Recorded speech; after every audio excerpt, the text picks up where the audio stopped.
نحمده ونصلي ونسلم على رسوله النبي الكريم وعلى آله وأصحابه أجمعين.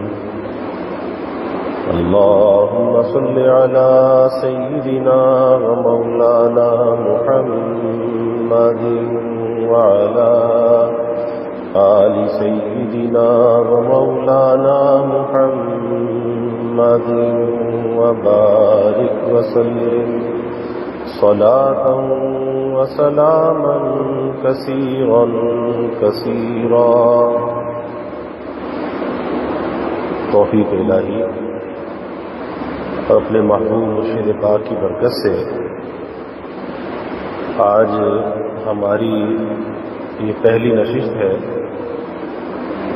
اور یہ ہمارے حضرت قاری صاحب کا ایثار اور ان کی خاص توجہ کا یہ اثر ہے کہ ہم آج یہاں پر مل بیٹھے ہیں اور ایک پرانا سلسلہ جو کافی عرصے سے منقطع تھا تو اللہ نے آج اسے دوبارہ سے بحال کیا ہے اور یہی دعا ہے کہ اللہ اسے ہمیشہ آباد رکھے اور یہ سلسلہ ہمیشہ قائم رہے اور جو بڑوں کی برکتیں ہیں وہ برکتیں ہمیشہ ہماری نسلوں میں بھی منتقل ہوتی رہیں اور کثیر خلق خدا اس سے فیضیاب ہوتی رہے.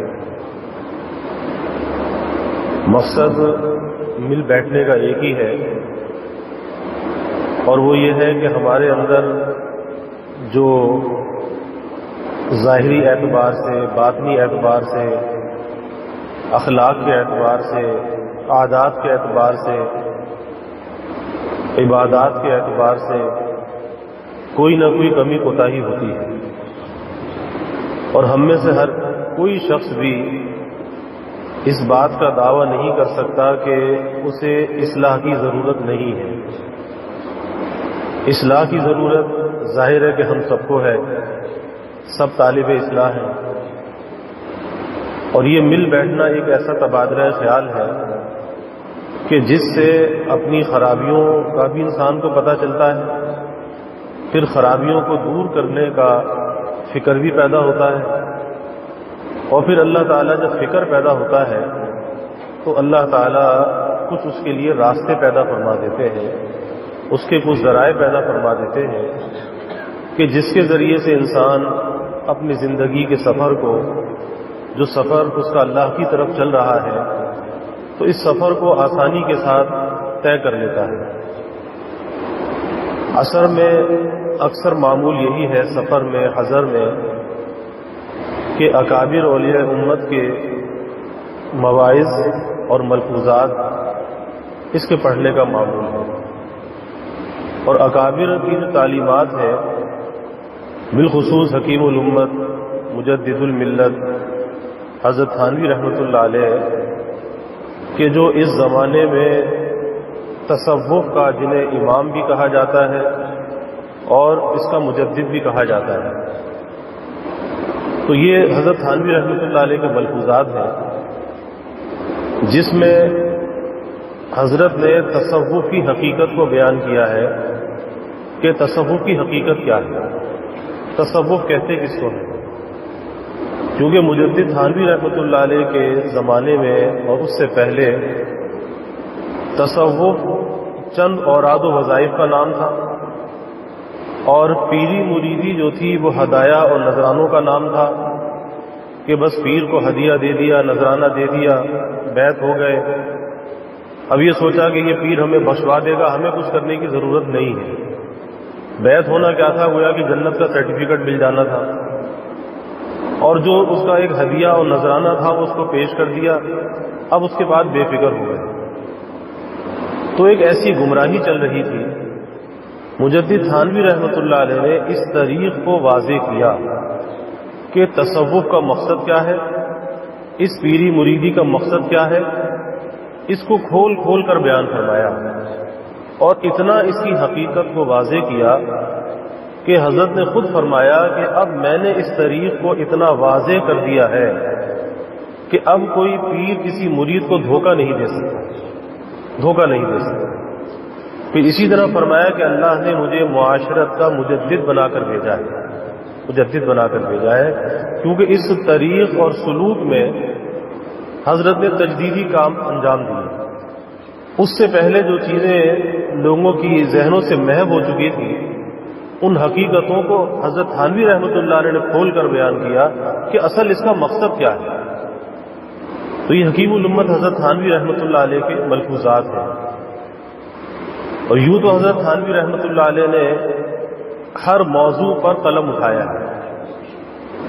تفاسیر بھی موجود ہیں، احادیث پر بھی حضرت نے لکھا ہے، مواعظ بھی موجود ہیں، ملفوظات بھی ہیں. کوئی دین کا ایسا شعبہ نہیں ہے کہ جہاں پر حضرت نے تالیفی اور تصنیفی کام نہ کیا ہو. لیکن جب حضرت سے یہ سوال کیا گیا کہ آپ کی جتنی بھی تالیفات اور تصنیفات ہیں تو ان تصنیفات اور تالیفات میں کس چیز کو آپ زیادہ نافع سمجھتے ہیں، تو حکیم الامت حضرت تھانوی رحمۃ اللہ علیہ نے جواب دیا کہ میں ملفوظات کو زیادہ نافع سمجھتا ہوں. اب یہ سمجھنا چاہیے کہ ملفوظات ہے کیا چیز. ملفوظات ان باتوں کا مجموعہ ہے کہ جو مختلف قسم کے طالبین اور سالکین حکیم الامت رحمۃ اللہ علیہ کے پاس آتے تھے اور لوگ اللہ والوں کے پاس آتے ہیں، بہت سے تفکرات لے کے آتے ہیں، فکریں لے کر آتے ہیں، مسائل لے کر آتے ہیں، اندر کی باطنی بیماریاں لے کر آتے ہیں. اب اس پر اللہ تعالیٰ ان کے دل میں حسب حال کچھ باتیں القاء فرماتا ہے. تو جو اللہ کی طرف سے باتیں دل میں القاء ہوتی ہیں وہ الہامی باتیں ہوتی ہیں، اور جو الہامی باتیں ہوتی ہیں اس کے اندر ایک اثر ہوتا ہے، تاثیر ہوتی ہے. پھر جو کہنے والا ہے ان باتوں کا اس کے اندر کتنا خلوص ہے، کتنی للہیت ہے، تو اس کی للہیت کا جو اثر ہے وہ اس کے کلام کے اندر ہوتا ہے، اس گفتگو کے اندر ہوتا ہے. یہی وجہ ہے کہ بظاہر وہ سادہ سادہ سی باتیں ہوتی ہیں لیکن چھوٹی چھوٹی باتوں کے اندر بڑے بڑے سمندر جو ہے وہ پنہا ہوتے ہیں، اور وہ چھوٹی چھوٹی باتیں ہدایت کا خزانہ ہوتی ہیں. اور اس کی مثال ہمارے حضرت رحمۃ اللہ علیہ یہ بیان فرماتے تھے کہ جیسے ایک طبیب کا مطب ہے. ملفوظات کیا ہے، اس کی مثال بیان فرمائی کہ جیسے ایک طبیب کا مطب ہے. اب اس مطب میں مختلف قسم کے مریض آتے ہیں، اللہ تعالیٰ اس کے دل میں مختلف باتیں القاء کرتے ہیں کس کے لیے کیا نسخہ ہے، اور وہ لکھ کر دیتا ہے، اللہ اس کے اندر شفا عطا فرما دیتا ہے. یہی مثال جو ہے وہ ملفوظات کی ہے. اس لیے حکیم الامت رحمۃ اللہ علیہ نے فرمایا کہ اس کا جو نفع ہے وہ دیگر تصنیفات اور تالیفات سے زیادہ ہے، کیونکہ یہ مجموعہ ایسا ہے کہ جس میں مختلف باتیں جمع ہیں اور وہ سب الہامات ہیں جو اللہ کی طرف سے دل میں ڈالے گئے. اب یہ جو پہلا ملفوظ میرے سامنے ہے اس میں تصوف کے خلاصے کو حضرت نے بیان فرمایا کہ تصوف کا خلاصہ کیا ہے، تصوف کہتے کس کو ہے اور اس کی حقیقت کیا ہے. آج ذہنوں کے اندر یہ بات ہوتی ہے کہ شاید کچھ ورد و وظائف کا نام تصوف ہوگا، یا کچھ نوافل پڑھنے کا نام تصوف ہوگا، یا مختلف قسم کی اس سے ہٹ کر بھی لوگ جو ہے اس کی تعبیرات کرتے ہیں کہ کوئی گاڑے رنگ کے کپڑے پہن لے، گلے میں تسبیح لٹکا لے، ضربے لگانے لگے تو سمجھتے ہیں کہ یہ شاید تصوف والا ہے. حالانکہ ان چیزوں کا تصوف سے تعلق نہیں ہے. تصوف نام ہے اپنے ظاہر اور باطن کو شریعت کے مطابق بنانے کا. ظاہر اور باطن کی تعمیر کرنے کا جو نام ہے وہ تصوف ہے کہ اس کا ظاہر بھی شریعت کے مطابق ہو اور اس کا باطن بھی شریعت کے مطابق ہو. اور جو چیز شریعت کے دائرے سے ہٹی ہوئی ہو، جو شریعت کے نقطے سے ہٹی ہوئی ہو، پھر ظاہر ہے کہ وہ دین کا حصہ بھی نہیں ہو سکتی، اور جو چیز شریعت کے دائرے سے نکل جائے تو وہ ہدایت کا ذریعہ نہیں ہو سکتی بلکہ وہ گمراہی ہو سکتی ہے. اور تصوف کسی کشف و کرامات کا نام بھی نہیں ہے کہ اگر کسی کو کشف ہوتا ہے، کسی سے کوئی کرامت ظاہر ہوتی ہے تو یہ اس بات کی علامت نہیں ہے کہ یہ کوئی بہت پہنچا ہوا ہے، اور یہ اس بات کی علامت نہیں ہے کہ یہ مقبول عند اللہ ہے، کیونکہ کشف و کرامت اس کی کوئی حقیقت نہیں ہے اور نہ اس کا کوئی بزرگی کے ساتھ تعلق ہے۔ اور بعض چیزیں ایسی ہوتی ہیں، جیسے حضرت تھانوی رحمۃ اللہ علیہ نے ایک جگہ پر فرمایا کہ بھائی سب سے زیادہ جو کشف ہوتا ہے وہ کتے اور بلی کو ہوتا ہے، کہ ان چیزوں کو عذاب قبر کے بارے میں بھی پتہ چل جاتا ہے، انسان کو پتہ نہیں چلتا لیکن جانوروں کو محسوس ہو جاتا ہے کہ کس قبر میں عذاب ہو رہا ہے، تو کیا وہ زیادہ بڑے بزرگ ہو گئے؟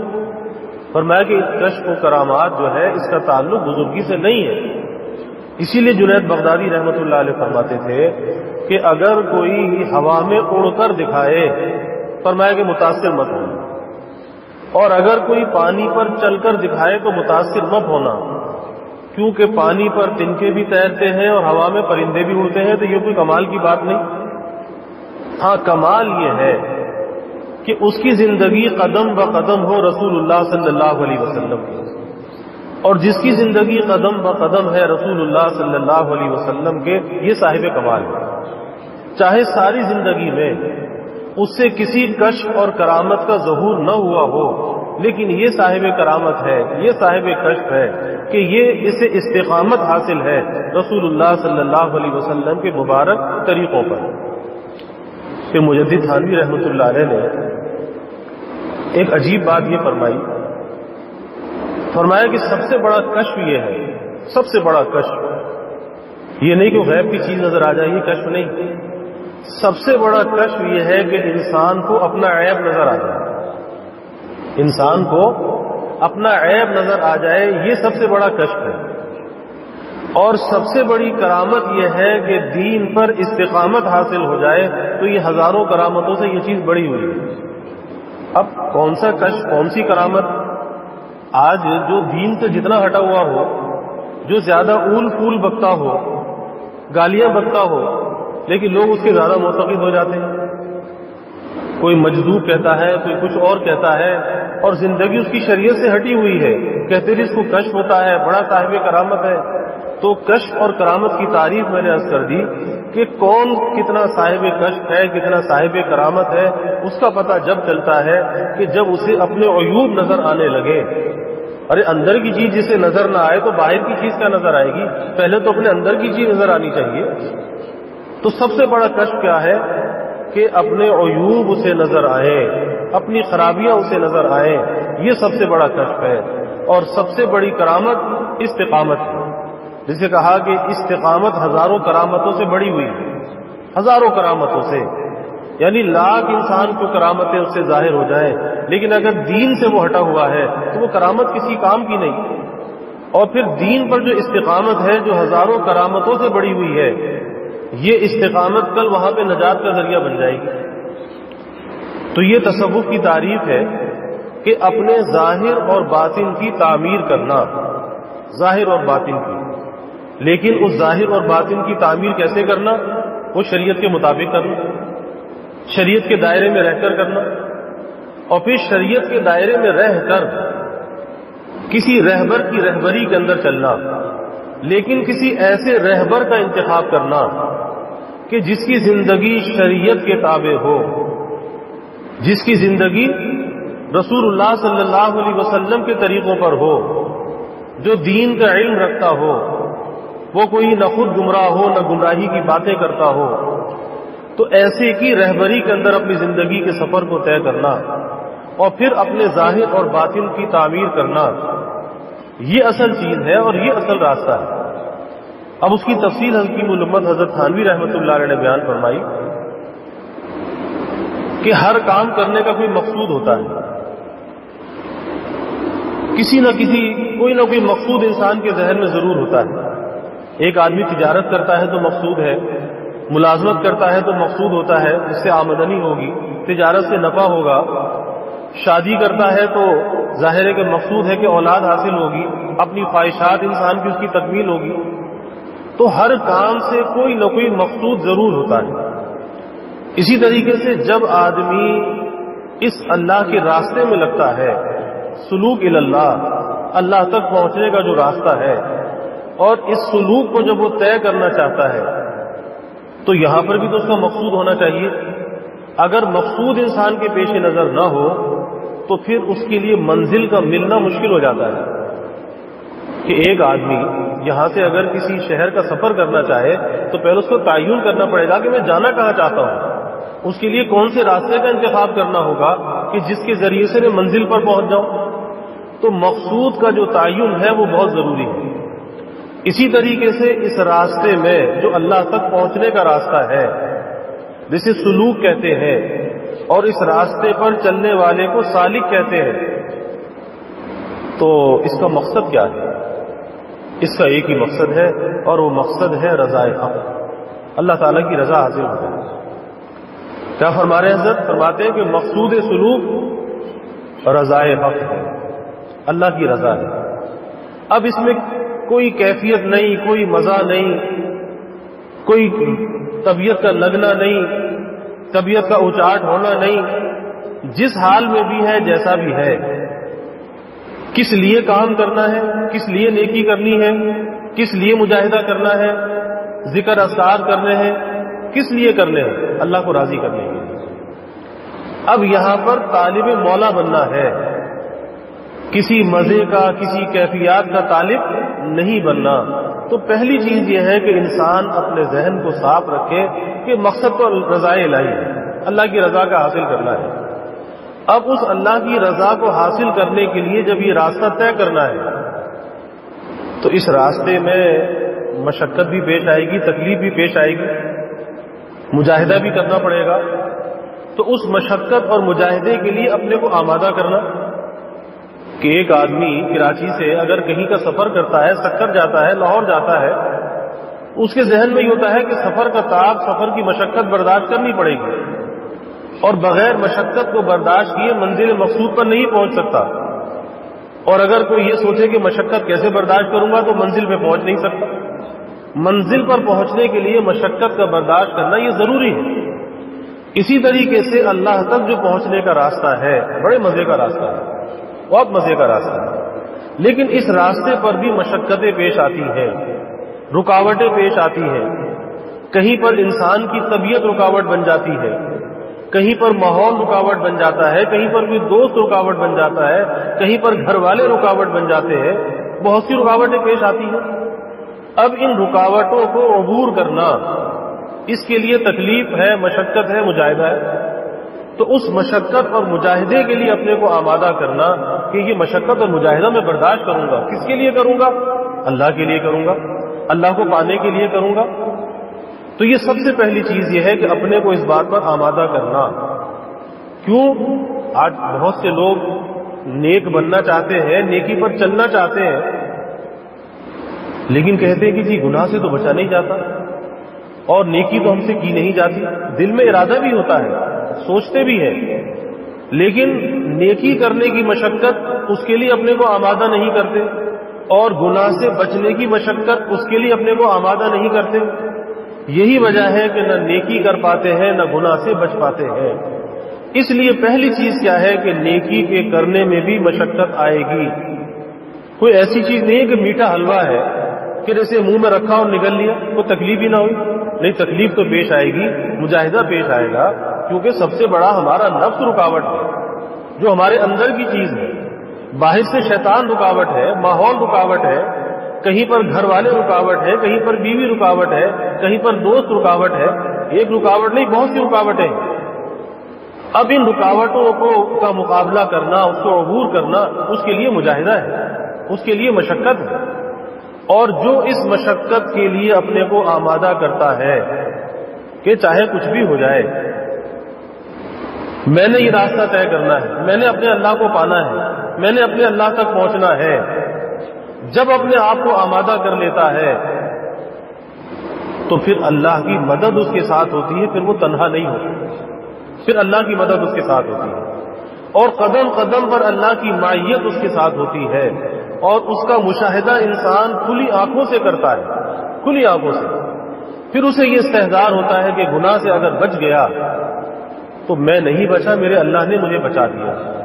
اگر میں نے کوئی نیکی کر لی تو میں نہیں کر سکتا تھا، میرے اللہ نے کرا دی، یہ توفیق اس نے دی، اس کی مدد سے یہ سب کچھ ہوا۔ اگر میں بچا تو اس کی مدد سے، کچھ کیا تو اس کی مدد سے۔ لیکن کب کہ پہلے ہمت اور ارادہ کرنا پڑتا ہے، اپنے آپ کو تیار کرنا پڑتا ہے اس مشقت کے لیے، مجاہدے کے لیے۔ اور یہ بات بھی ذہن میں رکھے کہ جو آدمی کسی مشقت کے لیے، مجاہدے کے لیے اپنے کو آمادہ کر لیتا ہے ذہنی طور پر، تو پھر اسے اس مشقت میں، مجاہدے میں تکلیف بھی محسوس نہیں ہوتی کہ ذہنی طور پر آمادہ کر لیا۔ ایک قیدی جس کو قید ہو جاتی ہے 5 سال کی، 10 سال کی، کوئی باہر رہنے والا تو ایک تصور سے بھی ڈر جاتا ہے، گھبرا جاتا ہے کہ اس کی قید کیسے ختم ہوگی، کتنی مصیبت میں ہوگا، اور کہ اس سے جا کے پوچھے، وہ اندر اطمینان سے بیٹھا ہوتا ہے، کس وجہ سے؟ اس نے ذہنی طور پہ آمادہ کر لیا، اپنے آپ کو تیار کر لیا کہ ہاں اتنا عرصہ، اتنی مدت تو یہاں پہ گزارنی ہے۔ اب وہ ایک بری جگہ بھی اس کے لیے انس کی جگہ بن گئی کہ وہ ذہنی طور پر اس کے لیے آمادہ ہو گیا۔ تو اسی طریقے سے جب انسان نیکی کے لیے، گناہ سے بچنے کے لیے اپنے آپ کو آمادہ کر لیتا ہے، تکلیف کو برداشت کرنے کے لیے تیار کر لیتا ہے، تو پھر پہلی بات تو وہ تکلیف محسوس نہیں ہوتی، اور دوسری بات یہ ہے کہ اللہ تعالیٰ کی مدد پھر اس کے ساتھ ہوتی ہے۔ تو پہلی بات جو حضرت نے یہاں پر بیان فرمایا کہ مقصود سلوک رضائے حق ہے، اللہ تعالیٰ کی رضا ہے۔ کیا مطلب؟ کہ ہر حال میں اللہ کی رضا کا قصد ہونا چاہیے، اور یہ بنیاد ہے۔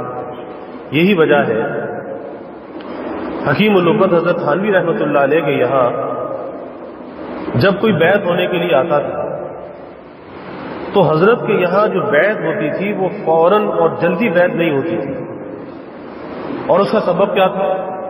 اس کا سبب یہی تھا کہ حضرت پہلے طریق کو واضح فرماتے تھے، فرماتے تھے کہ جب تک یہ طریق واضح نہیں ہوگا اس وقت تک نفع بھی نہیں ہوگا، کہ منزل کا تعین تو ہونا چاہیے کہ منزل کیا ہے، مقصود کیا ہے۔ اگر اس کا تعین نہ ہوا تو پھر فائدہ کیسے ہوگا؟ تو سب سے پہلے طریق کو واضح فرماتے تھے کہ طریق کیا ہے، اور پھر اس پر سوالات بھی ہوتے تھے۔ اب آنے والے کو مطمئن کرنا ہوتا تھا کہ میں آیا کس لیے ہوں، بھائی جو بیعت ہو رہے ہو وہ کس لیے ہو رہے ہو؟ کسی کے ذہن میں یہ ہے کہ جی بیماری ہے تو بیماری دور ہو جائے گی، کسی کے ذہن میں یہ ہے کہ کاروبار نہیں چل رہا، کاروبار چل پڑے گا، کسی کے ذہن میں کہ ملازمت نہیں ملتی، وہ ملازمت مل جائے گی۔ مختلف وجوہات ذہن میں ہے، اور یہ کوئی بھی ان میں سے وجہ جو ہے وہ بیعت ہونے کے مقاصد میں سے نہیں ہے۔ اس لیے حضرت کے یہاں پہلے اس چیز کا تعین ہوتا تھا کہ بیعت سے مقصود کیا ہے، آخر بیعت ہونا کیوں چاہتے ہو؟ جب تک وہ راستہ واضح نہ ہو، طریق واضح نہ ہو، مقصد پیش نظر نہ ہو، آدمی منزل پر کیسے پہنچے گا؟ اور حضرت کی یہ عادت تھی کہ فرماتے تھے کہ کسی کو دھوکہ دینا نہیں چاہیے، کہ کسی کو لا علمی کے اندر بیعت کر لیا، فرمایا کہ کوئی بھرتی تھوڑی کرنی ہے، کسی کو پھنسانا تھوڑا ہی ہے۔ اس لیے ایک ایک چیز کو پہلے واضح کیا جاتا تھا، اور پھر یہاں تک فرماتے تھے کہ بیعت ہونا ضروری نہیں ہے، اصلاح جو ہے وہ ضروری ہے، آپ اصلاح کے اہتمام میں لگ جائیں۔ اور پھر ایسے واقعات بھی پیش آئے کہ اصلاح کے اہتمام میں لوگ لگے، اور اصلاح کراتے کراتے اس منزل تک پہنچ گئے کہ انہیں اجازت بیعت ہو گئی،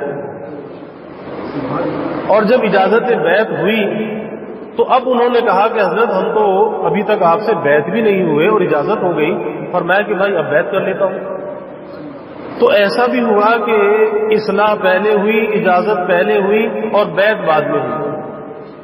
کس وجہ سے؟ کہ مقصود کو واضح کرنا کہ مقصد کیا ہے، اور مقصد ایک ہی ہے، اللہ تعالیٰ کی رضا ہے، اللہ کی رضا ہے۔ اب اس کے بعد حضرت فرماتے ہیں کہ اس کے لیے دو چیزیں ہیں۔ ایک فرمایا کہ طریق کا علم پہلی چیز ہے، اس راستے کا علم بھی تو ہونا چاہیے کہ جس راستے پر چل کر منزل تک پہنچنا ہے اس کا علم ہونا چاہیے۔ تو پہلی چیز جو ہے وہ طریق کا علم ہے کہ اس راستے کا علم ہونا چاہیے کہ یہ راستہ ہے کیا، اور دوسرے فرمایا کہ اس پر عمل، اس پر عمل کرنا۔ اب ایک آدمی یہاں سے سمندر پہ جانا چاہے تو اسے سمندر کا راستہ معلوم بھی تو ہونا چاہیے، اور اگر راستہ معلوم ہو گیا تو سمندر تک پہنچنے کے لیے اسے اس راستے پہ چلنا بھی تو ہوگا۔ تو دونوں چیزیں لازم و ملزوم ہیں، علم بھی لازم ہے لیکن علم کے ساتھ عمل کی بھی ضرورت ہے۔ اگر کسی کو علم حاصل ہے لیکن اس علم پر عمل نہ کرے تو ظاہر ہے اس کا کوئی فائدہ نہیں، اور اگر کوئی آدمی عمل تو کر رہا ہے، عمل کرنا چاہتا ہے یا عمل کر رہا ہے لیکن صحیح علم اگر اس کے پاس نہیں ہے تو وہ بھی بھٹکتا رہے گا، اسے منزل نہیں ملے گی۔ تو یہ دونوں چیزیں جو ہیں وہ لازم و ملزوم ہیں، علم بھی ضروری ہے اور علم کے ساتھ عمل بھی ضروری ہے۔ اس لیے یہ دو بنیادی چیزیں کہ پہلی چیز یہ ہے کہ اس راستے کا علم ہونا چاہیے، اور جب اس راستے کا علم ہو گیا اب اس راستے پر چلنا شروع کر دے۔ پھر آگے حضرت نے فرمایا سو طریق صرف ایک ہی ہے، طریق صرف ایک ہی ہے، راستہ تو ایک ہی ہے لیکن اس کے لیے ضرورت دو چیزوں کی ہے، ایک علم کی ضرورت ہے، ایک عمل کی ضرورت ہے، راستہ ایک ہی ہے، اور وہ کیا ہے؟ احکام ظاہرہ و باطنہ کی پابندی، احکام ظاہرہ اور باطنہ کی پابندی، یعنی ظاہر میں بھی شریعت کی پابندی اور باطن میں بھی شریعت کی پابندی، احکام ظاہرہ اور احکام باطنہ کی پابندی۔ اب ظاہری جو احکام ہے، نماز فرض ہے تو نماز کو ادا کرے، روزہ فرض ہے روزے کو ادا کرے، کوئی اور واجبات ہے، حج ہے، زکوٰۃ ہے، تو ان فرائض اور واجبات کو ادا کرے، یہ احکام ظاہرہ ہے۔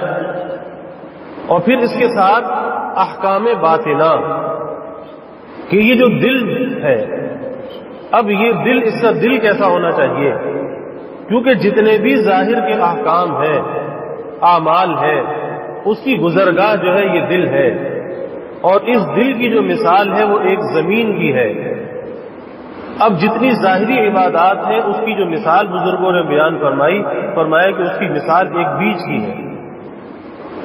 اگر اس زمین پر محنت کی تو اس زمین پر محنت کرنے کے بعد جب وہ بیج اس زمین میں جائے گا تو بہت اچھی فصل لے کر اگے گا، لیکن اگر اندر محنت نہ کی، اندر کی زمین کو نہ بنایا اور اس پر بغیر محنت کے بیج ڈالتا رہا، وہ اندر کی زمین بنجر تھی اور اس پر بیج ڈالتا رہا تو اس بیج کا فائدہ نہیں ہوگا، اس سے یا تو وہ جھاڑیاں اگ جائیں گی، کوئی بیکار چیزیں نکل آئیں گی، لیکن جو چیز حاصل کرنا چاہتا ہے وہ چیز اسے حاصل نہیں ہوگی۔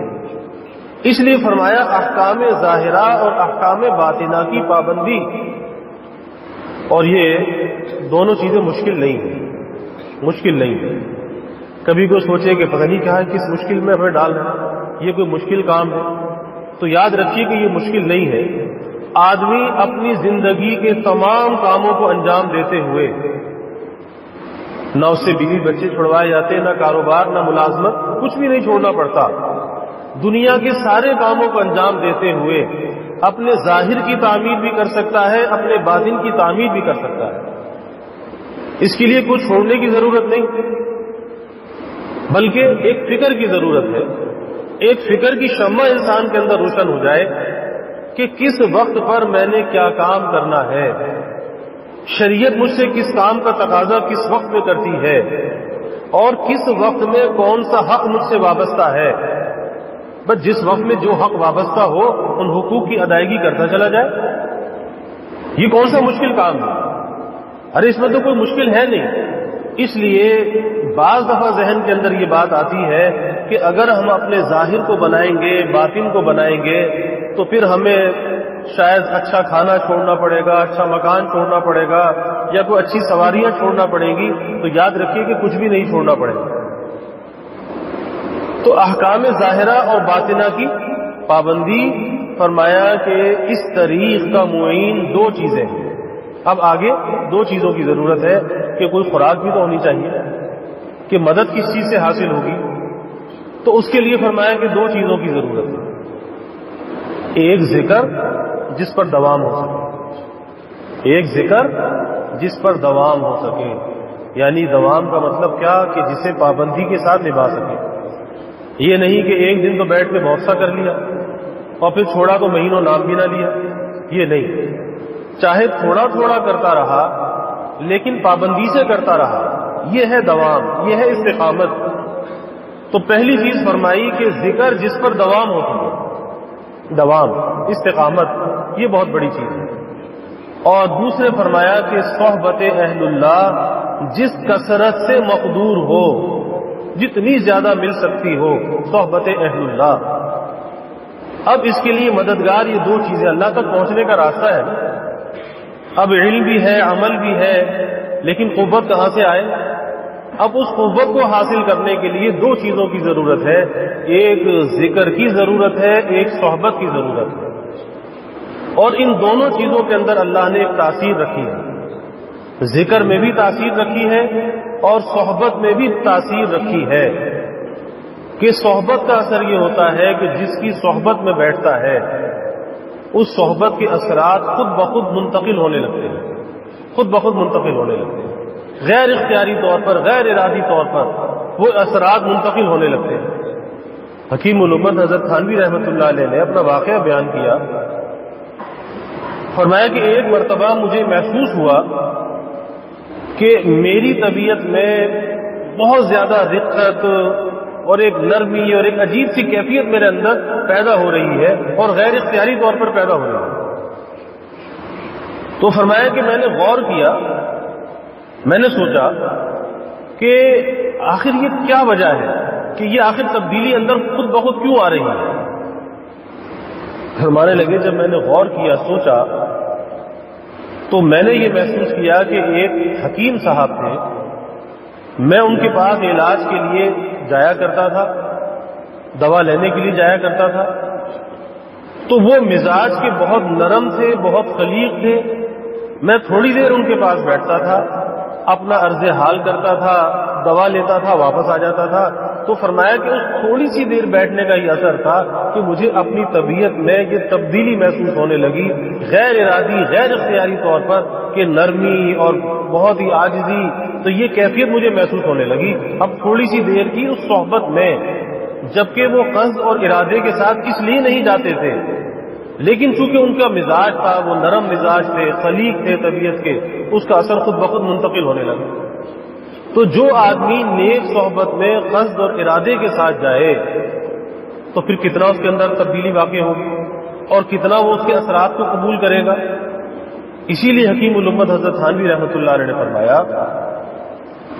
فرمایا کہ جب کسی نیک صحبت میں جائے تو اس نیک صحبت سے فیضیاب ہونے کا ذریعہ یہ ہے کہ نشیب بن کر جائے، نشیب بن کر جائے، کسی بڑائی کو اپنے اندر لے کے نہ جائے، کیونکہ اس بڑائی کے ساتھ وہاں سے فیضیاب نہیں ہو سکتا۔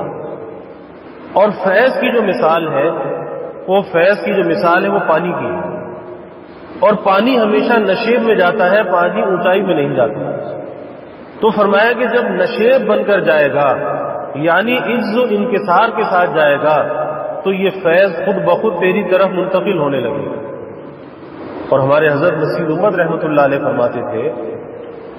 فرماتے تھے کہ بھائی اگر خالی ذہن بھی گیا، خالی ذہن جا کے بیٹھ گیا، تو فرمایا کہ محروم وہ بھی نہیں رہے، لیکن کوئی عداوت لے کے نہ جائے، کوئی آر لے کے نہ جائے۔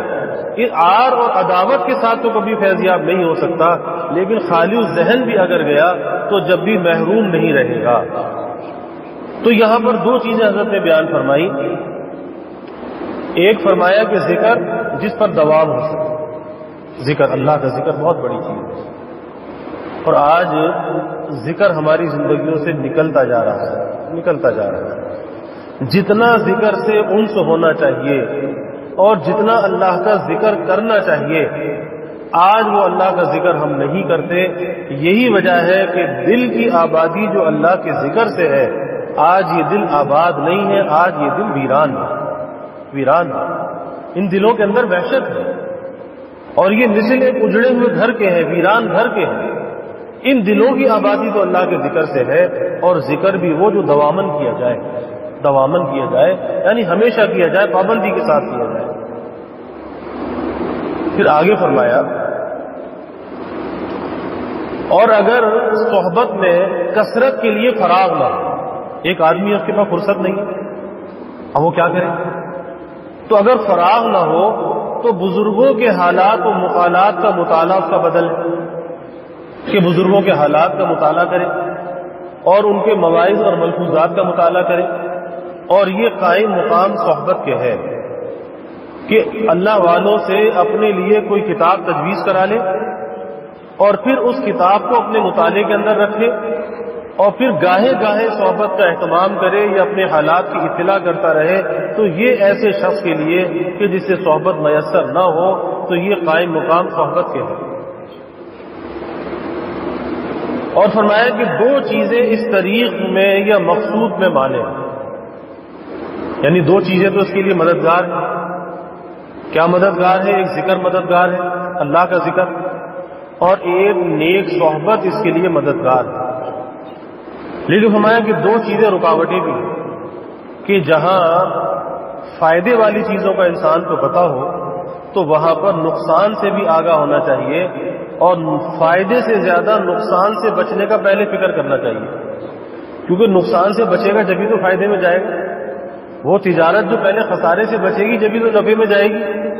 اور اگر ایک طرف نفع ہو ایک طرف نقصان بھی ہو رہا ہو اور نقصان کے راستوں کو بند نہ کرے تو وہ تجارت کبھی نفع میں نہیں جا سکتی. تو اصل چیز جو ہے پہلے نقصان سے اپنے آپ کو بچانا ہے. تو دو چیزیں فرمایا کہ اس میں معنی ہے، رکاوٹ ہے. ٹائم کیا ہوگا؟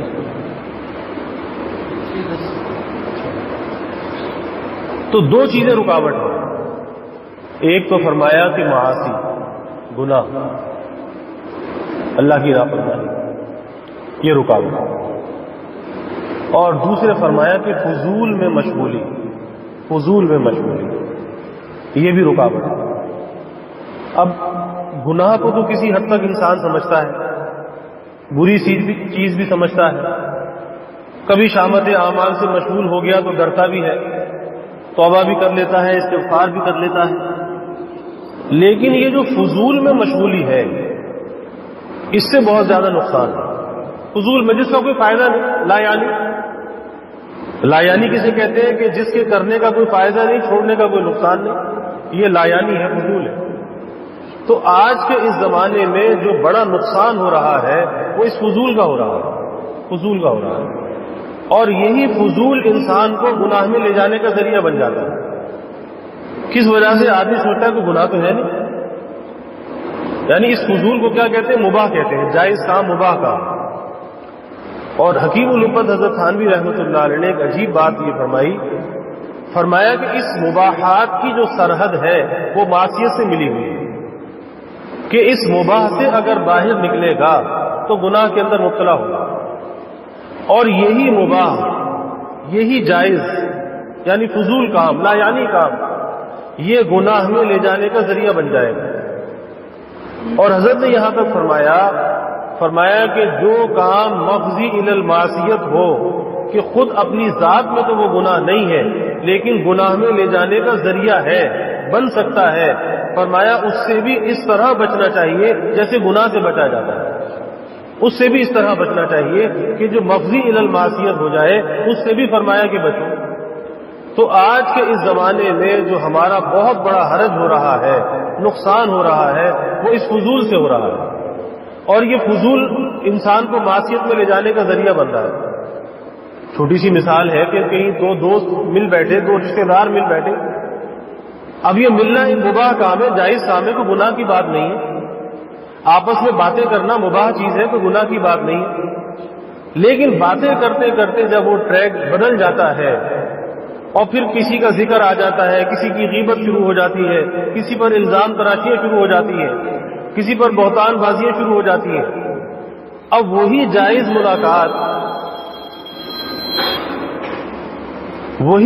ملاقات وہ معصیت میں لے جانے کا ذریعہ بن گئی، وہ گناہ میں مبتلا کرنے کا ذریعہ بن گئی.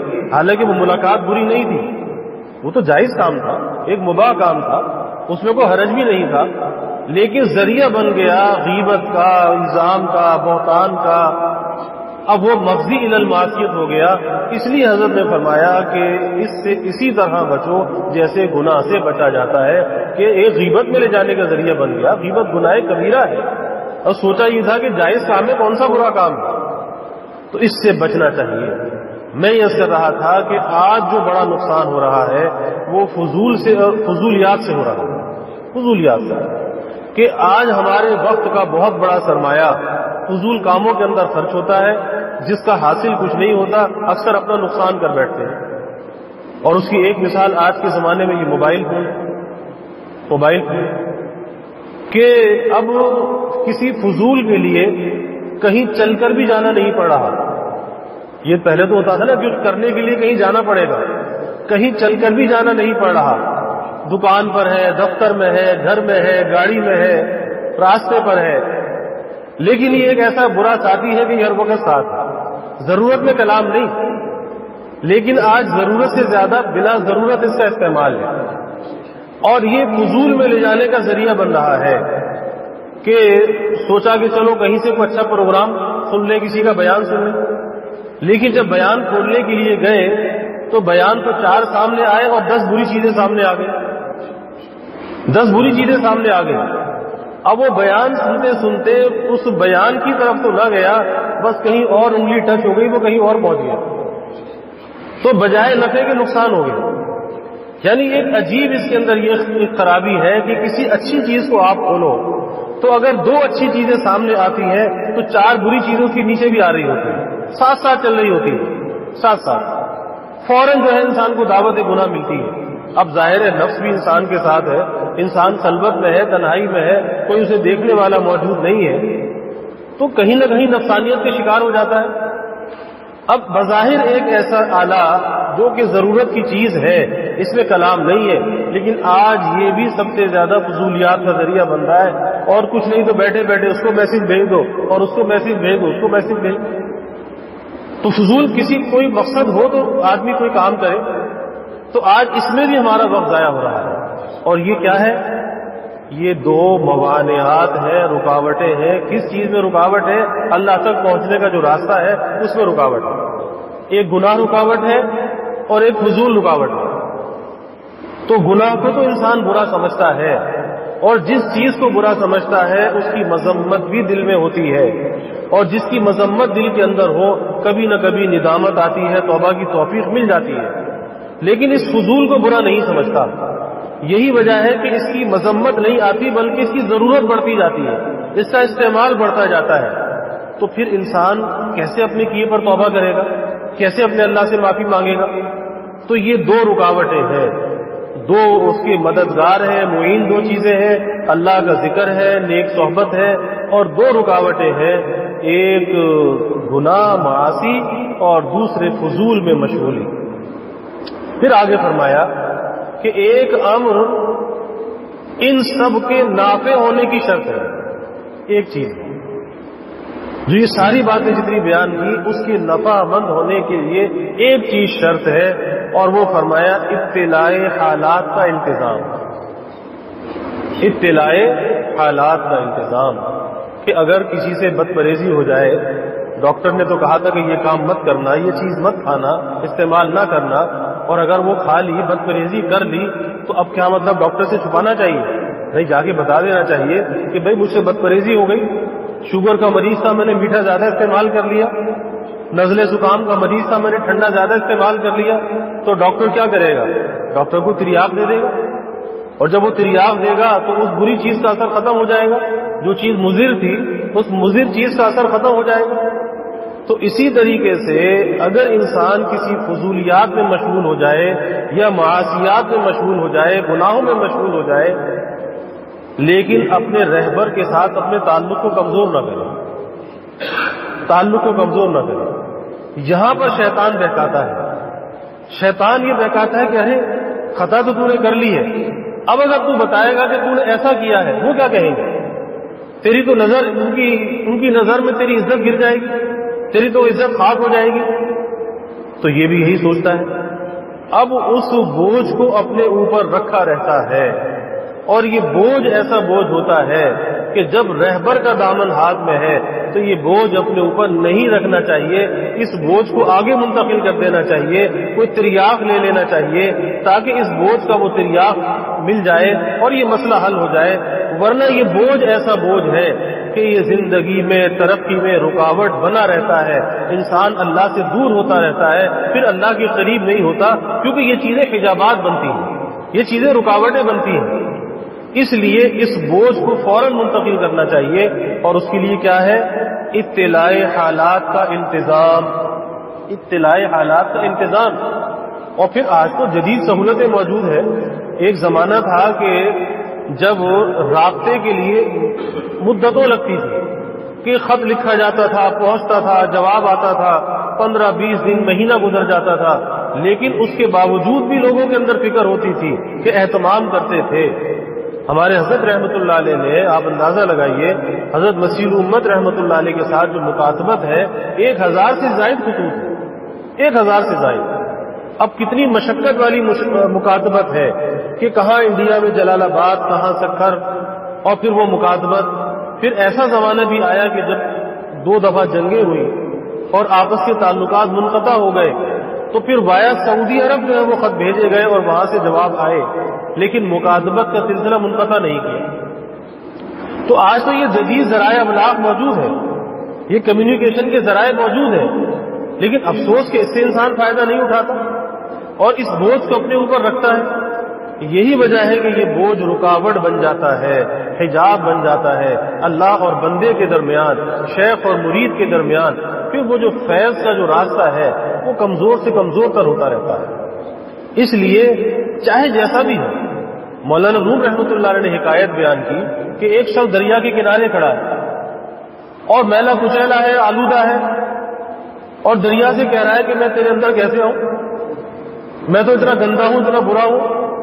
تو دریا کہتا ہے کہ بھائی اس کے علاوہ کوئی تیرے پاس چارہ نہیں ہے کہ تو میرے اندر آ جا اور میں تجھے پاک کر دوں گا، اور تو کیا تیرے جیسے ہزاروں بھی میرے اندر آ جائیں تو وہ بھی پاک ہو جائیں گے، لیکن میری پاکی کے اندر کوئی خلل نہیں آئے گا، کوئی کمی نہیں آئے گی۔ تو اسی لیے اللہ والوں سے اپنی کسی حالت کو چھپانا نہیں چاہیے، اور جو دل کی کیفیت ہو وہ عرض کر دینا چاہیے۔ عرض حال میں کبھی انسان کو کمزور نہیں ہونا چاہیے، اچھی حالت ہو یا بری حالت ہو۔ یہ نہیں کہ اچھے اچھے خواب کو عرض کر دے اور اپنی بری حالت کو چھپا لے۔ آج یہ بھی ایک چیز ہے کہ اچھے خواب بیان کرتے ہیں، جبکہ مجدد تھانوی رحمۃ اللہ علیہ کو خواب لکھتا تھا تو یہ فرماتے تھے، نہ شبب نہ شب پرستم کے قریب کہ نہ میں رات ہوں نہ میں رات کی باتوں کو جانتا ہوں۔ تو فارسی کا شعر پڑھا کرتے تھے، لیکن اپنے جو اندر کے حالات ہیں وہ ظاہر کرنے چاہیے۔ اب اس کے بعد حضرت نے آخری بات یہ فرمایا کہ اب اس کے بعد استعداد ہے، یہ سب کچھ کرنے کے بعد استعداد ہے، حسب استعداد، اختلاف استعداد، ہر ایک کی استعداد الگ الگ ہے۔ ایک آدمی ایک روٹی بھی ہضم نہیں کر پاتا، ایک آدمی 4 روٹی ہضم کر لیتا ہے، ہر ایک کی استعداد الگ الگ ہے۔ ایک آدمی اشارے سے بات سمجھ جاتا ہے، ایک آدمی لمبی چوڑی تقریر کے بعد ہی بات نہیں سمجھتا۔ تو ہر ایک کی استعداد الگ الگ ہے۔ تو فرما رہے ہیں کہ حسب اختلاف استعداد، مقصود میں اویر سویر تو ہوتی ہے۔ یہ کوئی جلدی فیضیاب ہوگا، کوئی دیر سے ہوگا، جیسی جس کی استعداد ہوگی، تو اویر سویر تو ہوتی ہے، لیکن اگر ان باتوں پر عمل کیا تو حضرت فرما رہے ہیں کہ پھر محروم نہیں رہ سکتا، پھر اس راستے کے اندر محرومی نہیں ہے، اس راستے کے اندر ناکامی نہیں ہے۔ لیکن شرط یہ ہے کہ ایک تو مقصود کا تعین کرے، اور پھر اس کے لیے علم بھی حاصل کرے، عمل بھی کرے، اور جو چیز مددگار ہے اس پر بھی عمل کرے، اور جو چیز موانع اور رکاوٹ ہے اس سے بچے۔ اور پھر سب سے اہم چیز کہ اپنے رہبر کے ساتھ تعلق کو مضبوط رکھے، یعنی اطلاع حالات کا انتظام کرے۔ اطلاع احوال یہ بہت ضروری چیز ہے، اور جب تک اطلاع احوال نہیں ہوتا، جب تک وہ خرابی اندر چھپائی جاتی ہے تو اندر کی جو گرہ ہے وہ کھلتی نہیں ہے، ترقی کا راستہ کھلتا نہیں ہے، وہ جب ہی کھلتا ہے کہ جب اطلاع احوال ہوتا ہے۔ تو یہ حضرت کا ایک ملفوظ تھا، تو اللہ کی توفیق سے یہ عرض کیا گیا۔ اللہ ہمیں عمل کی توفیق عطا فرمائے، اور اللہ تعالیٰ اپنی رضا کا قصد بھی عطا فرمائے، اور اللہ تعالیٰ مقصود کو پہچاننے کی، اس پر عمل کرنے کی اللہ توفیق بھی عطا فرمائے۔ وآخر دعوانا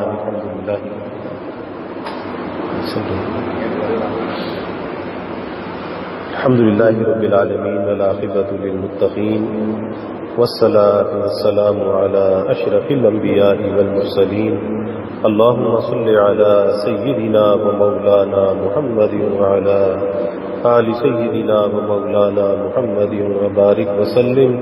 ربنا آتنا في الدنيا حسنة وفي الآخرة حسنة وقنا عذاب النار. ربنا أتمم لنا نورنا واغفر لنا إنك على كل شيء قدير. اللهم أعنا على ذكرك وشكرك وحسن عبادتك. اللهم وفقنا لما تحب وترضى من القول والعمل والفعل والنية والهدى إنك على كل شيء قدير. اللهم إنا نسألك الهدى والتقى والعفاف والغنى.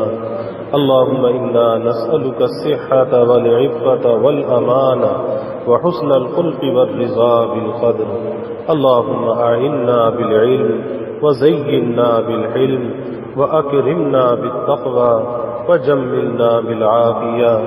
اللهم زدنا ولا تنقصنا وأكرمنا ولا تهنا وأعطنا ولا تحرمنا وآثرنا ولا تؤثر علينا وأرغنا وارض عنا وأرغنا وارض عنا. اللهم إنا نعوذ بك من جهد البلاء ودرق الشقاء وسوء القضاء وشماتة الأعداء. اللهم إنا نعوذ بك من زوال نعمتك وتحول عافيتك وفجاءة نقمتك وجميع سخطك. يا حي يا قيوم برحمتك نستغيث. أصلح لنا شأننا كله ولا تكلنا إلى أنفسنا طرفة عين. اللهم أحسن عاقبتنا في الأمور كلها وأجرنا من خزي الدنيا وعذاب الآخرة. اللهم أرنا الحق حقا وارزقنا اتباعه وأرنا الباطل باطلا وارزقنا اجتنابه. اللهم إنا نسألك العفو والعافية والمعافاة الدائمة في الدين والدنيا والآخرة والفوز بالجنة والنجاة من النار. اللهم إنا نسألك من خير ما سألك منه نبيك سيدنا محمد صلى الله عليه وسلم ونعوذ بك من شر ما استعاذك منه نبيك سيدنا محمد صلى الله عليه وسلم وأنت المستعان وعليك البلاغ ولا حول ولا قوة إلا بالله. وجزى الله عنا محمدا صلى الله عليه وسلم ما هو أهله. وصلى الله تعالى وسلم على النبي الكريم. آمين برحمتك يا أرحم.